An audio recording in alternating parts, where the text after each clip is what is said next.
name is Anthony Barclay from the Barclays clan, the original Barclays. My father's name is Anthony Barclay. He was a counselor at law, associate justice of the Supreme Court, and at one time member of the House of Representatives. But most of his time he was a self-practicing lawyer. I have living. I have two other brothers living, but before that, my father. Well, then I have to mention something about my mother. My mother's name is Mary Elizabeth Bryant.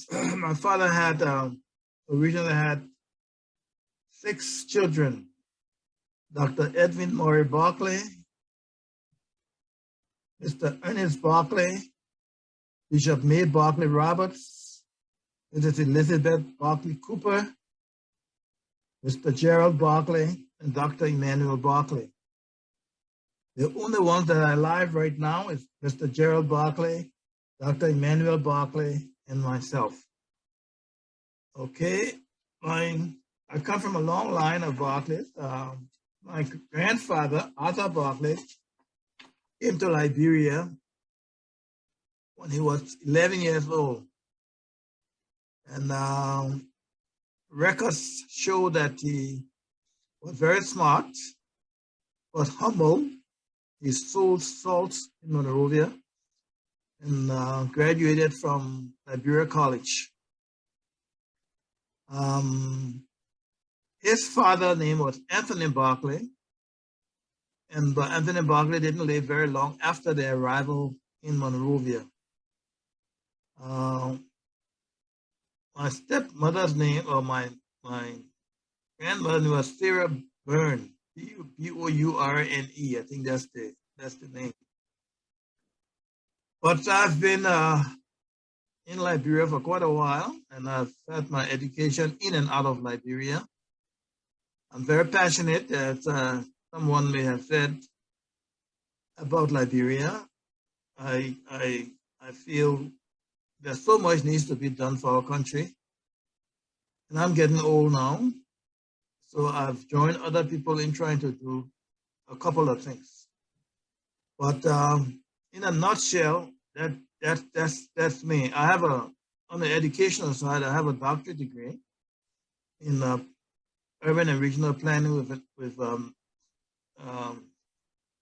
minor in economics, a master's degree in public policy and administration with specialization in economic development, and a bachelor's degree in economics from Covington College. My graduate studies were at the University of Wisconsin, Madison in the United States. Yes, my grandfather was the second youngest of, I think, 11 kids that came to Liberia on the Brig Cora. But before that, Anthony Barclay, my great-grandfather, was an advocate for migration to Liberia after he became very disappointed with life in Barbados. Originally, it is said that we have some Dahomey linkages, the kingdom of Dahomey, that I think present-day Benin. That's how far we've been able to trace our history. So we did come on the Cora in 1865, I believe, and the family was large. After my great-grandfather died, his wife took on the burden of educating the kids and supervising. She became matriarch of the family, and she was very instrumental in bringing the kids up for them to realize their potential. Yes. Unfortunately, my grandfather, I never met him in person. He died before I was born. But we've read a lot about him, and I've learned a lot about him from my father. He was very well known in Liberia. He became president of Liberia, as it is well known. and he was well respected as the grand old man of the Republic. He, after serving as president, he volunteered in serving other lower level cabinet positions in an acting capacity. He also served, one of his last position he held was he served on the Christie Commission. This was the commission that was set up to investigate the financial scandal. So he was representing the Liberian government in that scandal. He also played a major role at the University of Liberia. And I must add that most of us have contributed to the University of Liberia.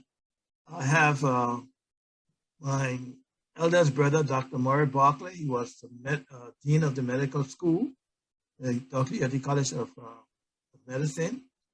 My younger brother was medical director in Bunny Hills several years ago before coming back to the United States. And I have worked at the United States in the administrative and academic capacity. So we have made little contribution to the University of Liberia.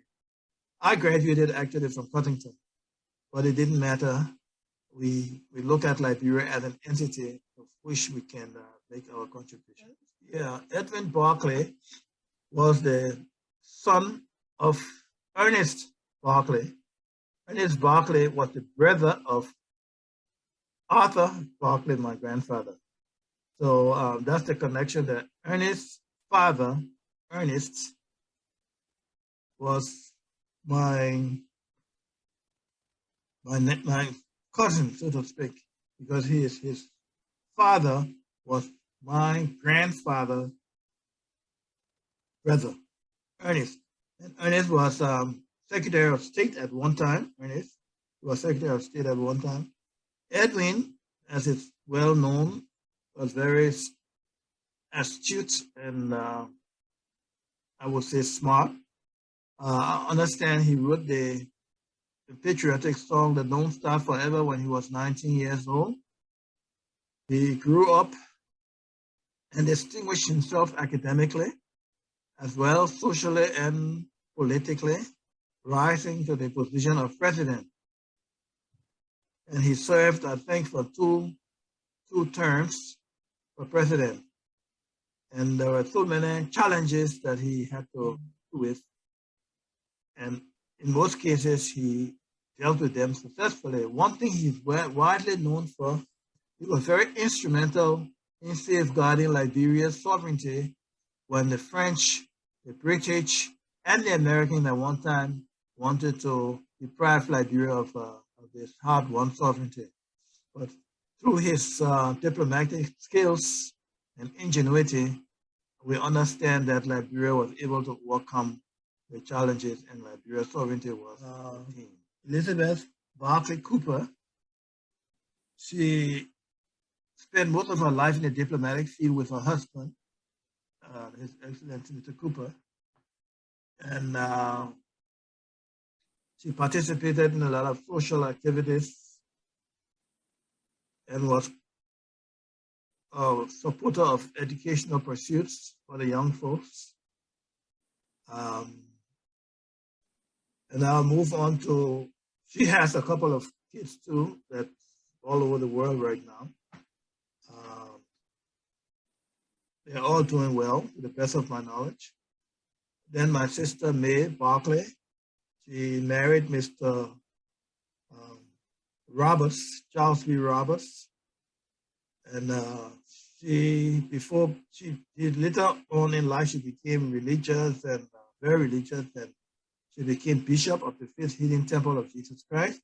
But before then, she had a business called Nima Frost, where she made her own ice cream. And she did, I don't know what that is called, hair, fingernails, toenails, and stuff like that. They got a name for that, I've forgotten that name. But, and that business was very profitable. She lived part of her life in Limba, where her husband was an executive of the of the Lamco Lamco company. She too was a supporter of educational pursuits, promoting girls' education and contributing to the social welfare of the country. She died, I think, at the age of 93. My other sister died, I think, at the age of 90. I'm not 100% sure of these years. But those were my two sisters on paternal sisters. I have sisters on my mother's side, but this is not the focus of that. We have Mary Antoinette, a part of the Barclay family. Mary Antoinette Brown. She was president, with a female president of the University of Liberia. Tadmo served in government, in the health department at one time. And we also have some of the Barclay women like Edwina Barclay, who was daughter of EDWIN Barclay, Dr. EDWIN Barclay Moreland. Edwina Barclay, there's Dr. Elizabeth Barclay, and Mel Barclay. They are all situated here in the United States, but they make occasional visits to Liberia, so Liberia remains on their minds. Like many Liberians, we still think of Liberia as foremost in our heart. Private practice. So all of most of them that work for the government was like a sacrificial, contribution that was done to the government. But in terms of benefits and remuneration, the government were not able to really pay, at the level of their involvement with the government. He instilled in us the virtue of integrity, honesty, hard work, and persistence, not to easily give up on what we undertake to do. And that has benefited me a lot because, in fact, just for your information, I'm a writer. One of my books is called Personal Human Decency, a PhD from the University of Life. Personal, PH, human H, and personal, and D is dignity, personal human dignity, the University of Life. And in that book, I outline in a poetic style a lot of virtues for humanity that will help oneself develop, that will help the fellow person, fellow compatriot, and humanity in general to be someone in society that one can say, this is a life worth emulating. So I've tried to do that in my little weak way.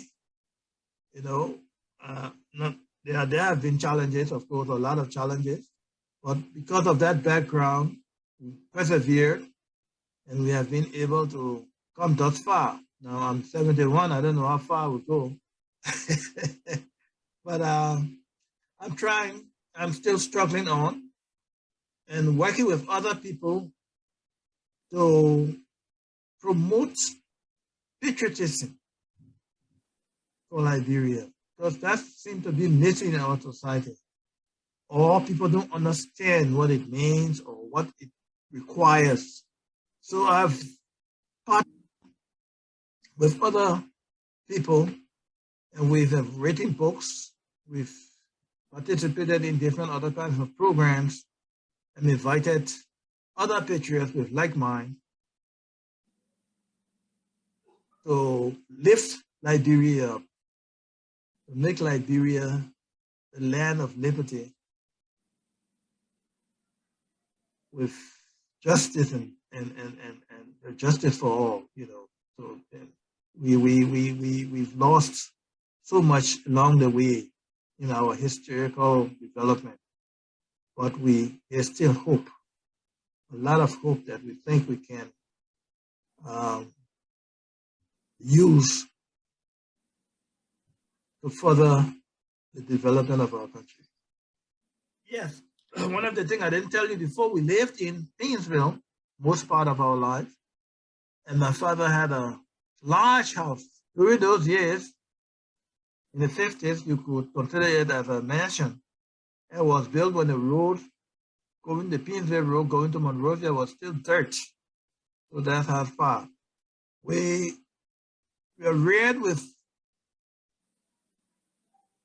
a lot of other children because my father was someone who children, and his last wife, stepmother, Edmonia Dix Barclay, she also loved children. They established a mission school, EDB Mission School, EDBS Mission School. A lot of people went to that school. Some of them were, one of the persons were Yvonne Barclay. Yvonne Barclay used to be on VOA many, many years ago. She died not too long ago. Aaron Barclay, Willard Ford, Willard Motiwaro, a host of other people that can't come to mind right now, but we all went to that school. And successfully, we matriculated and went to other schools and did very well in those other schools. Not everybody were consanguineously related, but that's how we grew up. We grew up calling each other brothers and sisters. And we all lived in and around the big house that my nephew told you about. It was a wonderful time. We had prayers in the morning, sometimes prayer in the evening. That one I didn't like too much, but we had to do it, and I think it benefited me over the years. We engaged in sporting activities, and we did well. There's a guy called Lenny Sherman who was one of the big sports person, Mr. John Dix, Doris Barclay, and a whole lot of people whose names who don't come to mind right now. But it was a wonderful time. We did things just as children do, some bad things. We got punished for it. We learned not to do it again. And we learned from each other also. We're very like a cohesive family, a big family, but at the same time, considered to be a mission. So sometimes people say, how all these children came here and all you're on a mission and you're calling each other brothers and sisters. Well, that's just the way Edmonia Barclay, my stepmother, liked to progress herself. That is the reason my father gave her all the support that she needed, and it was just great. I must say one thing, digress a little bit about my dad. He was very supportive of education. So anytime there was some funds to go to education, there was no hesitation. There was more hesitation in asking for pocket change. Yeah, please give him money. I need some pocket change. They're not a big problem. But once you say that money is going to pay for this book or that book or to participate in choir, I was a member of the choir at that time. I could sing now. I can't. My voice is all gone. But it was a real jolly life that we lived up in that big house. And the big house still stands. The levy did it now, but it still stands and needs renovation.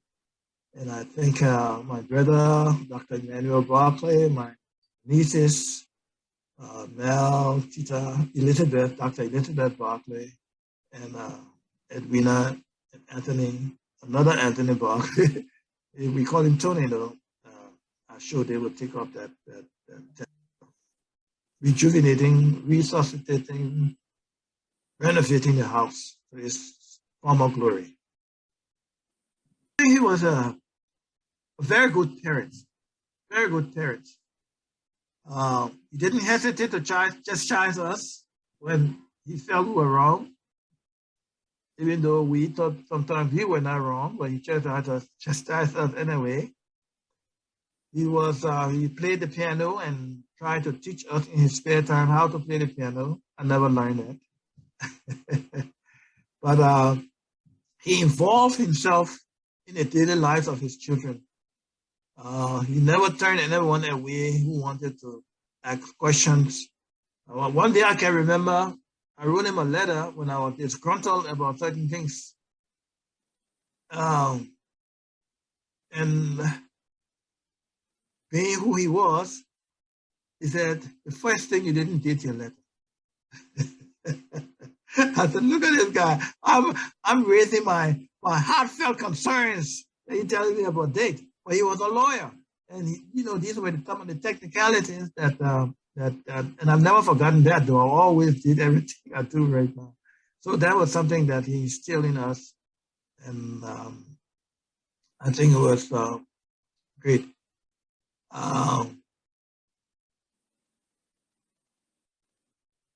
He criticized many Liberians, or the Black people in Liberia. He said, you see, people have to rest after a while, but there's no substitute for rest. But if you work, and don't rest, it's bound to affect your life. He lived until he was 90 or 91, and he died after he had an accident, and he went for operation. The operation was successful to replace his hip, some hip bone that was fractured. And after the operation, in the recovery room, something happened, and he had respiratory problems, and he died. But I must say, he left a legacy that we are all proud of, and we hope to walk in his footsteps. In fact, to exceed his footsteps. But that's the kind of man he was. He didn't hesitate to chastise. He didn't hesitate to advise. And from that letter, I wrote him, I told you didn't date your letter. Hey, well, that's the kind of person he was. He wanted me to be integrated with the rest of the family. And he usually took us to meet other family members, like the Riches. I remember going to visit the Riches, Anna Riches and her husband, Joe Riches. I remember going to see Antoinette Brown, even Antoinette Totman. Antoinette Totman, who was initially a Patmo, originally a Patmo. I interacted with her at the executive mansion when I came down from Cuttington for a certain time. So he didn't keep us away from the rest of the family. He wanted us to know the family, and we got to know them in that thing. And later on, we were able to visit them on our own without him being there. I understood he could drive, but I never got to see him drive. I think by that time he was too old when I started living with him. I started living with him when I was 11 years old. That's when I was learning to live with my father. And I had another brother by my grandpa, and that's when we moved to live with him. And at first, I can tell you, it was not easy living with your consanguineous mother, and you're going to stay with a stepmother. It wasn't easy, but that stepmother brought up and taught us some of the things that have left a footprint in our lives. It wasn't easy. It was quite difficult, but we were grateful in the end that she made us strong. Basically, the social interaction were one of my favorite. I used to like to participate in school affairs. I was associate editor for the literary editor for our newspaper. I graduated from Tottenham High School, incidentally, having gone to several other schools St. John's. I went there for a very brief period. Tottenham High School, where I graduated. Then I went on to Cuttington and other places. But that social intermingling, I was not a shy kid to be by myself, even though some people say that I was easy. And then when I get outside, I'm like a different person. That didn't occur to me, but I love friends a lot. Friends.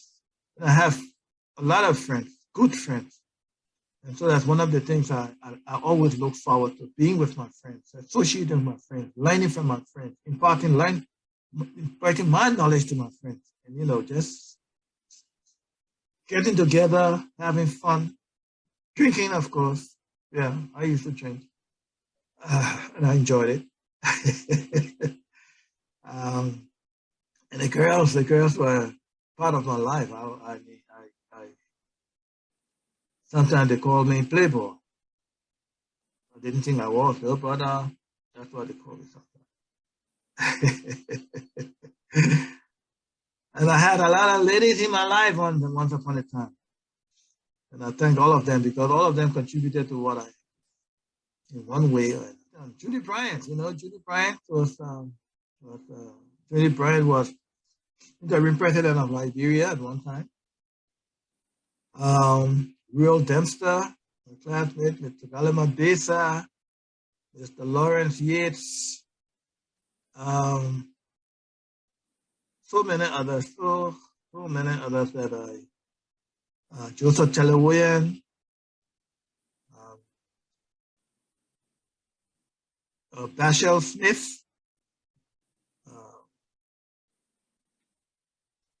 and some foreigners. We had foreigners in our midst at Cuttington. So we just had a wonderful time. I played soccer. I never made the school team, but I made the intercollegiate, not intercollegiate, internal league. We had an internal league where we had, I made the team. I was not an active member. I played 1 or 2 games, able to score a couple of goals, but I was not top of the line.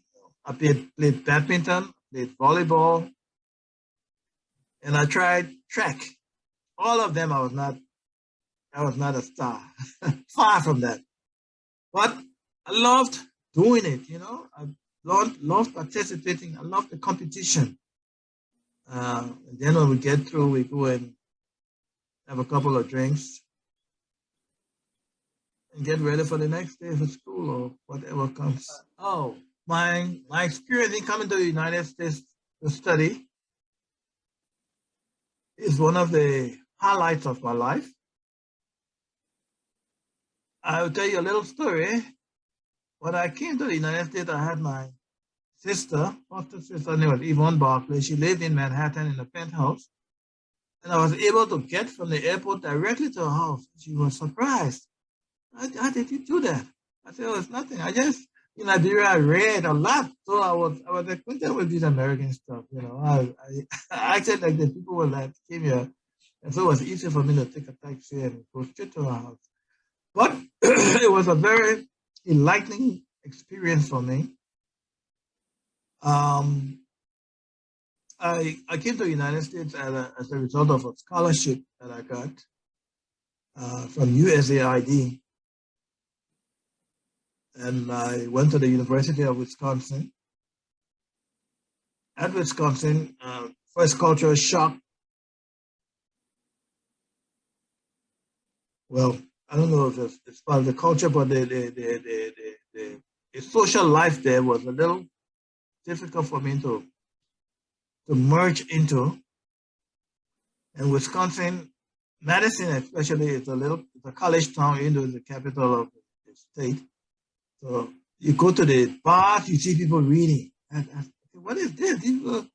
That was something was surprising to me. You go to the bar, you see people reading, you see people doing poetry and whatnot. In the bar, I said, let's come get a drink, and you guys are messing around. But it was from that interaction that I first appreciated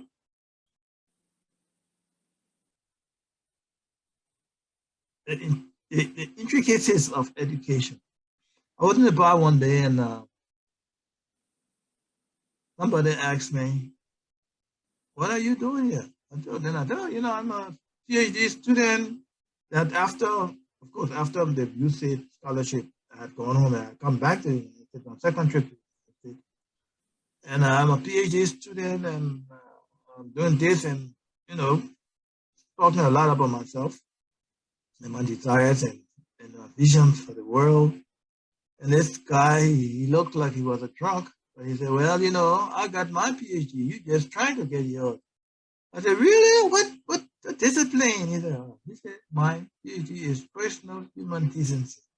And that left an imprint in my mind that's why I wrote this book, Personal Human Decency, because, this guy is his PhD is not from academic institution, but from the University of Life. The University of Life has so much to offer. And entrance is free. And I was talking with one of my professors at one time. And I said, one day I want to be a PhD. Somebody with a PhD. He said, "Oh, when you get a PhD, that's when you know how much you don't know." And that was another thing that impressed me, because that's what happened to me now. You get a PhD, then you find out how much you don't know. PhD, that's how you know how much you don't know. People think it the other way around. But these are some of the impressions that I got from going to the United States. And I love travel. So I used to take Greyhound bus and go. Greyhound bus was my limousine. I went all over to see friends everywhere. I knew a friend, I was able to go there and still keep up with my life. Very good question. Why did I choose the career I chose? When I was growing up, I think my father wanted me to be a lawyer. There were so many lawyers in the family. So you probably, those old folks following your father's footsteps, stuff like that. Then we also have medical people in our family, several medical people, dentists, general practitioners, gynecologists. And I said, I don't want to be a medic. In fact, I was not very good in the sciences, so I didn't want to waste my time. I wanted to go into law, but then I said, no, let me go in a new area that not many Barclays are in. That's why I chose economics. I think perseverance, dedication, and commitment. When I had the challenges, and I had several challenges in my academic thing, I told myself that I could do it. I could overcome this challenge. And I worked hard to do it. I didn't sit down and say, this thing is, I've reached the end of the road. I gotta stop and change. No, I said, no, I gotta go ahead. And unfortunately, my father didn't live long enough to see me become a doctor. But I'm sure he will appreciate it. But that's not a major part of my life, actually, the PhD. PhD is kind of minor. Like, I don't call myself doctor this and doctor that. No, I concentrate more on how I can make a difference in other people's lives. I concentrate more on how I can help my fellow man, fellow woman, children be a better person. That's why I've written a couple of books. Some of them are poem books, some of them are just documentary in terms of editing, collection of orations, 26-day orations. I put that when I read a life sketch of Edwin Barclay, I'm inspired by his patriotism, and I'm trying to write a book about him also. I think he fought so hard for Liberia to safeguard Liberia's sovereignty. His diplomatic skills, the ingenuity in interacting with people far that exceeded his educational background. That's another story I have to tell you again. I wanted to go for my master's degree, And my father said, what do you need a master's degree? EDWIN, Barclay, Arthur Barclay, C.D.B. King, all these people interacted with world-class leaders who had masters in higher education, and they were matched or better matched to interact with those people. I'm also inspired by Obama, the American president. I think he is a great person. My sister May Roberts is another person that I admire. She was always calm. I've never seen her angry, really angry, because she knew how to control even the way she talked to me and advised me. I really appreciate it. Oh, I like to answer that food. All my friends know that fufu and soup is my favorite Liberian food. Fufu and soup, potato grains and rice, cook the traditional way. Cassava leaf and rice. Those three, let's see. Fufu and soup. Oh wow. But my fight is fufu and soup. My father was an associate justice of the Supreme Court of Liberia. He contributed to the litigation and the settlement of cases in what he considered a fair and just manner. He was an astute legal personality. He knew the law very well. And one time he told me that he was supposed to represent somebody who had admitted that he did what he was accused of. And this guy would ask, why do you want to represent me? And my father said, I just want to see that you have treated fairly before the law. You are treated fairly before the law, because you can be guilty, but it depends on what the penalty. Maybe the penalty was excessive, maybe not. But he was proud to represent people of that nature. There are some colleagues of mine who are writing a book at the moment called Compendium of the Presidencies of Liberia. In that book, it highlights the life sketch of that person, the challenges he was faced with, the success he was faced with, and other things with which they were connected, with regards to Liberia. And I think if one reads that book thoroughly, you find out that a lot of things on our history, the younger kids are ignorant about it. Another thing is the history has been so distorted, most of the time written by foreigners with ulterior motives. So I'm joining some folks to see what we can do to put together something, in bits and pieces from where I stand. I mean, there's a project, but I don't know how far that project is gone. But there are people who I associate with who are concerned about these issues, about our history. As one of my favorite authors says, there are lies, whole lies, and distortion of the truth, something of that nature. That's not exactly how he put it, but these things. And some of them are completely wrong, misleading. And it left up to us to try to do what we can to fill in the gap. And of course, it's a long-term process. And I hope that others will join in and help us to do this side. We need to build up from the grassroots our own concept of what we consider development to be and how we can achieve development. And this is another thing I think we require people to come together to work about how will we bring about development of our country. Too many things are going wrong. People are doing sometimes the right thing, but then they're doing it in the wrong way.